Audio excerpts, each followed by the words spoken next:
चल रहा है कि भैया बहुत लोगों का मानना ऐसा है कि ये तो पुराने नियम की बात है, दशमांश की, तो नए नियम में तो नहीं है। जबकि नए नियम में मैंने आपको बता दिया, यीशु मसीह ने कहा कि हाय तुम पर कपटियों, है ना, सदूकी फरीसी को कह रहा है वो, और वो कह रहा है अच्छा होता है कि उसे भी करते रहते हो, इसे भी ना छोड़ते। यीशु मसीह ने इस बात को मत्ती 23 में बता दिया हमको। आमीन। अब जो लोग कह रहे हैं कि ये तो पुराने नियम का नए नियम का नहीं है, चलो नए नियम की बात पर बात करते हैं। जो गलातियों की पुस्तक 5:22 में लिखा है, यहाँ लिखा है कि जो आत्मा के फल हैं, आत्मा के फल क्या है? पर आत्मा का फल प्रेम, आनंद, शांति, धीरज, कृपा, भलाई, विश्वास, नम्रता और संयम है। ऐसे कामों के विषय में कोई भी व्यवस्था नहीं। आमीन। ध्यान से समझिएगा।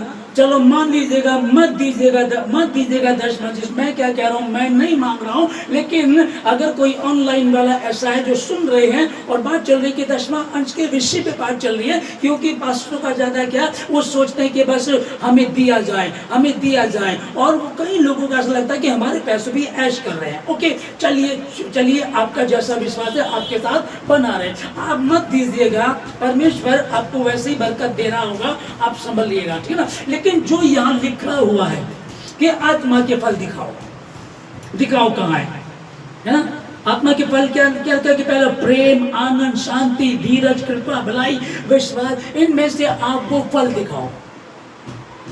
हालेलुया, है ना। अगर है तो फिर चलो मान लेते उसको नहीं कर रहे, आप इसको दिखा दीजिएगा।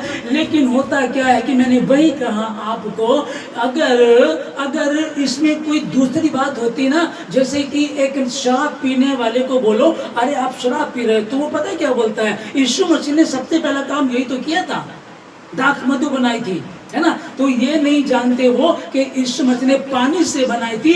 अगर दुनिया का कोई व्यक्ति पानी से बना रहा है तो लाओ मुझे दो, मैं अपनी पत्नी और अपनी बेटियों को भी दूंगा। आमीन। लेकिन ऐसा नहीं है। ओके, तो फिर आगे कई बार मतलब कि उनसे जब बातें करोगे तो वो अपने हिसाब से वचन को निकाल करके बता देते हैं। लेकिन एक बात स्पष्ट रीति से है कि परमेश्वर के वचन में ना तो कुछ घटाना ना कुछ बढ़ाना, जैसा है वैसा ही उसको परोस दे और लोग उसको सुने समझे, उसके अनुसार चले और उस आशीष को पाए। और जो आशीष परमेश्वर ने दी थी वही आशीष है, रहेगी। मैंने तुझे पूंछ नहीं परंतु सर ठहराया है, और तू बहुत तेरी जातियों को उधार देगा, परंतु स्वयं तुझे उधार लेना नहीं पड़ेगा। और मैं जब तुम मेरी इन बातों को पूरा करोगे, इस आज्ञा को मानोगे, तो धन्य होगा। बाहर आते समय, भीतर जाते समय, खेत में, ऑफिस में, शहर में, देश में, जहां कहीं भी जाएगा धन्य होगा, और तेरा खुदा तुझे आशीष देगा। और आगे क्या लिखा है कि मैं तुम्हारे नाश करने वाले को ऐसा घुड़कूंगा कि वो तुम्हारी दाखलता की, तुम्हारी भूमि की दाखलता को जो फल कच्चे गिरे नहीं देगा।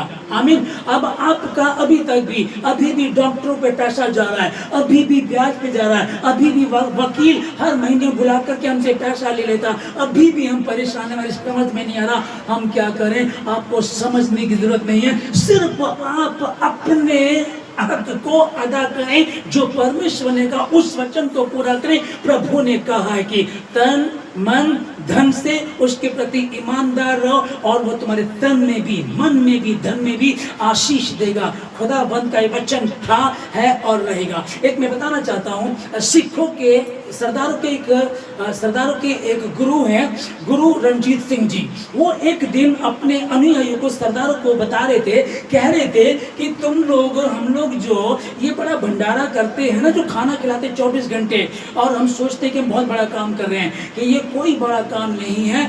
अगर दुनिया में कोई चैरिटी करता है तो वो क्रिश्चियन लोग हैं। हालेलुया। गवाही वो जो दूसरा देता है। हालेलुया। मैंने तुम्हें मांगने वाला नहीं परंतु देने वाला बनाया है। मैंने तुम्हें कहा कि मैं तुम्हें पृथ्वी की समस्त जाति में श्रेष्ठ कर दूंगा, और उसका वायदा है धरती आकाश टल जाएंगे परंतु उसका वचन कभी भी नहीं टलेगा। क्या मैं ऐसा कर रहा हूं? अगर कहीं कोई कमी थी, आज का वचन अब तक पहुंचा दिया गया। आप विश्वास किस रीति से करते हैं? मेरी कलीसिया के लोगों में किसी में भी ये प्रॉब्लम नहीं है, लेकिन फिर भी मुझे लगा कि हमको पता होना चाहिए आने वाले कल में कोई सोशल मीडिया पे आप सुन रहे हैं या कोई पास्टर आजकल ऐसे घूम रहे हैं कलीसिया को खत्म खराब करने के लिए घर घर में घूम रहे हैं, वो आकर के आपसे बात करेंगे, कम से कम आप उनको बता सको। वो कहेंगे दशमांश, अरे नहीं, अभी की 2 हफ्ते पहली बात है, मैं जगाधरी में था तो कुछ पास्टर्स लोग ऐसे घूम रहे हैं, जाएंगे ईसाइयों के घरों में और उनको उल्टी सीधी शिक्षा दे रहे हैं। जब उनको ऑफरिंग देने लगे वो परिवार के लोग, तो वो कह रहे कि नहीं नहीं, बाइबल में लिखा तुमने सेंत मेंत पाया, सेंत मेंत दे दो। तो फिर पौलुस क्यों मांग रहा भाई? या तो कहो कि हम नहीं लेते हैं, मैं कमाता हूं, खुदा ने मुझे इतनी बरकत दी, इतनी आशीष दी है, मुझे आवश्यकता नहीं, मुझे जरूरत नहीं है। या तो ये कहो वे क्या कर रहे हैं, खुद ये दूसरों का भी काम खराब कर रहे हैं, बोल रहे हैं कि सेंत मेंत पाया। अगर सेंत मेंत पाया तो फिर ये क्या लिखा है? पौलुस जगह जगह कह रहा है कि जब मैं तुम्हारे पास आऊं तो अपने पास कुछ रख छोड़ो ताकि तुम्हारे पास देने के लिए मेरे लिए कुछ हो, और जब तुम कहोगे तो यरूशलेम में या पवित्र लोगों के पास भेज दूंगा। और जो प्रेरित थे, जो प्रेरित लोग थे, परमेश्वर के काम को करते थे, उनमें कोई भी गरीब नहीं था। वो अपनी संपत्तियों को बेच करके प्रेरितों के पैरों में ला करके डाल दिया करते थे। ये देखे सेवा। हालेलुया। अब वो क्या कहेंगे? नहीं जी ऐसा नहीं लिखा है, नहीं नहीं, सेंत मेंत पाया वचन, सेंत मेंत दे दो। वो कह रहा है कि मैं तुम पर भार नहीं पड़ा हूं। पौलुस कह रहा है कि मैं कभी तुम पर भार नहीं पड़ा, लेकिन मैंने अन्य कलीसिया को लूटा है। उन्होंने मेरी सहायता की, तो किसी ने की है ना, बिना किए तो नहीं हुआ ना। ऑटो में अगर आया लिया ना ऑटो वाले ने, तो वो कहां से आया? लिया है ना। कुछ लोग ऐसे आएंगे तो उनको क्या करना है, फिर वो कहेंगे दशमांश तो पुराने नियम में, पुराने नियम तो परमेश्वर ने पूरा कर दिया था। और बाइबल का परमेश्वर ये कह रहा है कि ये ना समझो कि मैं व्यवस्था को नष्ट करने, मैं नष्ट करने नहीं, उसको पूर्ण करने आया। पुरानी बातें, नई बातें उनको पूरा करने आया हूं। फिर वो यही कहेंगे कि बाइबल में पुराने नियम में लिखा है, लेकिन आप उनको बता सकते हैं मत्ती की पुस्तक 23 में यीशु मसीह ने कहा उन्हें भी करते रहते और इसे भी ना छोड़ते। हालेलुया। 10वां अंश को भी ना छोड़ते, और जो तुम्हें करना उसको भी, प्रेम, दया, विश्वास, उसमें भी बने रहते। मैं प्रार्थना करता आप लोगों के लिए, खुदा आप लोगों को आशीष दे, हर बुराई से बचाए, किसी परीक्षा में पढ़ने ना दे। और आज का ये वचन 30 नहीं 60 नहीं 100 गुना आशीष को लेकर के आए। खुदा आपके जीवन में पता से बात करते। और उसने कहा है तुम्हारे नाश करने वाले को मैं ऐसा घुड़कूंगा कि फिर वो तुम्हारी दाख लताओं के फलों को कच्चे गिरने नहीं देगा, नहीं गिरने देगा। और यदि स्वयं परमेश्वर यहोवा ही आपका और मेरा रक्षक बन गया, मेरे ऑफिस का, मेरे बच्चों का, मेरे परिवार का, मेरे कारोबार का, यदि स्वयं परमेश्वर ही उसका रक्षक या पहरेदार बन गया, तो सोचो किसी की औकात के चोर सेंध लगा करके लूट कर ले जाएगा? नहीं हो सकता। ऐसा करके मुझे परखो कि मैं तुम्हारे लिए आकाश के छड़ों के खोलकर अपरंपार तुम्हारे ऊपर आशीष की वर्षा करता हूं कि नहीं। उसका वायदा है, वो पूरा करेगा और कर दिया है। यदि किसी को लग रहा है कि अभी भी मुश्किलें हैं, तो चिंता ना करें। अपनी बीज बोया है, 6 महीने लगेंगे फसल आने में। अब परमेश्वर ने कहा था तू कश्ती बना, 120 साल लग गया। मैं ये नहीं कह रहा इतना हो जाए, मैं तो अपनी बता रहा हूं आपको। मैंने 20 साल पहले वो बाइक, वो एक्टिवा वापस कर दी थी। वो फोन जिन्होंने दिया था, जब उन्होंने मांगा मैंने उनको वापस कर दिया।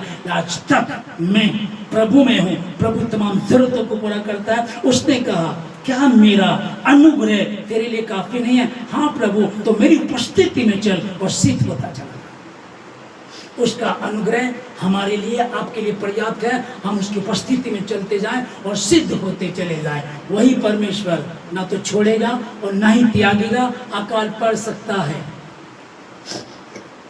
अकाल पड़ सकता है, गरीबी आ सकती है, लॉकडाउन है, पता नहीं कहाँ से खाएंगे, चिंता ना करें, तुम्हारा बाप कौवों की चोंच में रोटी और बोटी खिलाने वाला है, वही तुम्हें लेकर के चलेगा, वही परमेश्वर है। पर क्या मेरा विश्वास नूह की तरह है, क्या अब्राहम की तरह है, क्या मैं इसहाक की तरह विश्वास कर रहा हूँ? क्या मैंने अगर याकूब की तरह गलतियां की हैं और तौबा कर ली और रात भर मैंने परमेश्वर के सामने प्रार्थना की और जब परमेश्वर से मैंने कहा जब तक तू मुझे आशीष नहीं देगा तब तक मैं तुझे नहीं छोड़ूंगा, और परमेश्वर से आशीष दी, वो आज भी वही परमेश्वर आपको आशीष दे रहा है। यीशु मसीह के नाम में खुदा आपको बरकत दे, हर बुराई से बचाए, किसी परीक्षा में पड़ने न दे। परमेश्वर की योजना आप सबों के जीवन से, जितने ऑनलाइन हैं, जितने मोबाइल पे सुन रहे हैं, जितने भवन के आसपास सुनते हैं, जितने भवन में, आप सबों को यीशु मसीह के नाम में आशीष देता हूँ। खुदा आपको बरकत दे, तमाम जरूरतों को पूरा करे। धन्यवाद देते सब बातों के लिए प्रार्थना